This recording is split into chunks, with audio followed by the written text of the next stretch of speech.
AITA for canceling Christmas dinner because my husband's Secret Santa gift was for his gaming buddy and not me. My husband, 30M, and I, 28F, have been married for 3 years. We're the kind of couple who bicker over silly things like who left the toothpaste cap off, but generally get along. Or at least, we used to. Lately, it feels like we've been living in parallel universes. For instance, every year since we got married, we've hosted Christmas dinner for his family. It's a tradition I've come to love, even though it's a lot of work. I enjoy decorating the house, planning a menu, and seeing everyone gathered around the table, enjoying a meal I've poured my heart into. My husband, on the other hand, seems to enjoy not helping. This year, I decided to go all out. I spent weeks perfecting the menu. Glazed ham, roasted vegetables, homemade rolls, and a decadent Yule log for dessert. I ordered new table linens and even handcrafted some centerpieces to give everything that extra festive touch. Meanwhile, my husband was, well, let's just say his priorities were elsewhere. If you've ever lived with a gamer, you know what I mean? His busy schedule consisted of nightly gaming marathons with his online crew. Every time I asked for help, whether it was hanging lights or peeling potatoes, I got the same response. Not now, babe. I'm in the middle of a raid. Fine. Whatever. I figured he'd step up eventually. Spoiler alert, he didn't. To simplify gift giving this year, his family decided to do a Secret Santa exchange with a $100 budget. My husband drew my name, which I thought was perfect. After all, who knows me better than my own husband? I drew his dad's name and spent weeks hunting for the perfect gift. His dad is a huge music fan, and I managed to track down a rare vinyl record he's been talking about for years.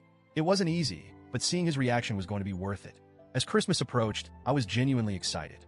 Despite my husband's lack of involvement, I was determined to make the day special.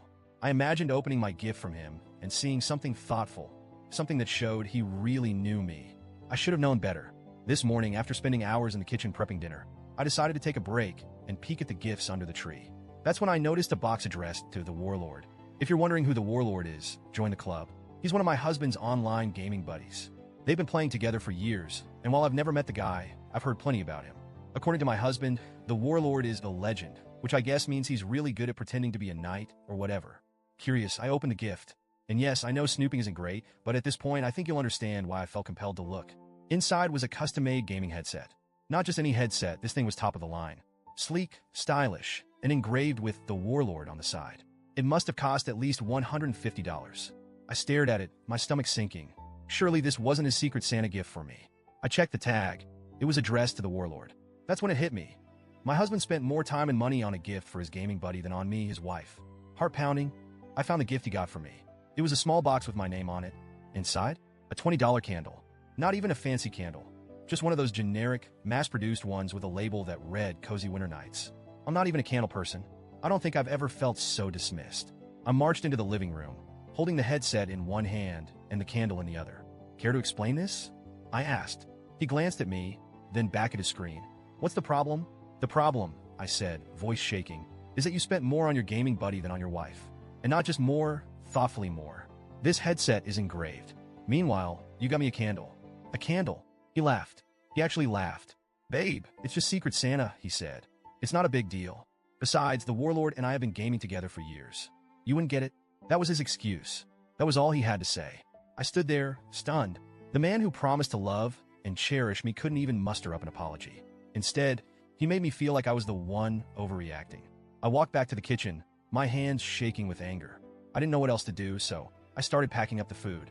The ham, the rolls, the roasted vegetables, all of it. I shoved everything into Tupperware containers and announced that Christmas dinner was canceled. You're being ridiculous, my husband said. You're ruining Christmas? No, I shot back. You ruined Christmas. I'm not spending my holiday playing happy hostess for a man who thinks his online buddy deserves more effort than his wife. That's when the phone call started. His mom called me selfish. His sister texted me repeatedly, saying I was overreacting and embarrassing the family. Apparently, I was supposed to grin and bear it, to serve the dinner, smile for the photos, and pretend everything was fine. But I couldn't. And now here I am. The food is in the fridge. The dining table is empty. And I'm sitting in our bedroom, wondering if I made the right choice. I know canceling dinner was dramatic, maybe even petty. But after weeks of feeling ignored and unappreciated, I just couldn't take it anymore. So, Reddit? AITA? Or was I right to make a stand?